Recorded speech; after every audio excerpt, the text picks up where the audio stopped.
So this video is going to be about Avi Yemini and journalism.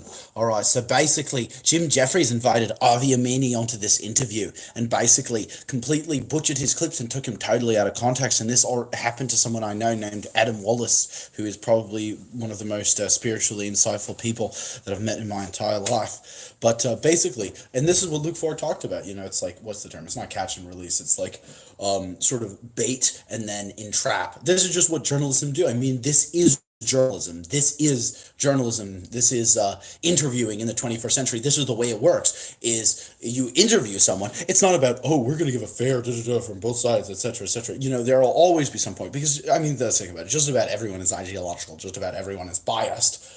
And, it'll be very rare that there's a person who's like, oh, well, I'm really going to try to objectively present both sides. And even then, just by virtue of, it may not even be intentional, but just by virtue of how something can be written or shown, invariably there will be, one group will come out of it looking, I guess you could say, like, objectively better than the other in some way or another.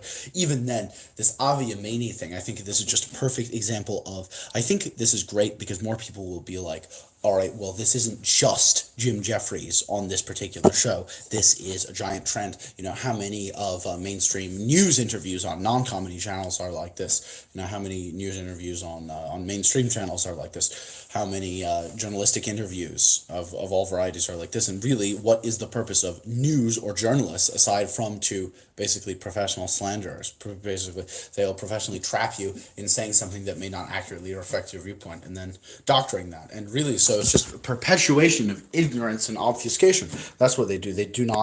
And what they're supposed to do is make things easier for people to understand, whereas in reality, they're perpetuators of obfuscation and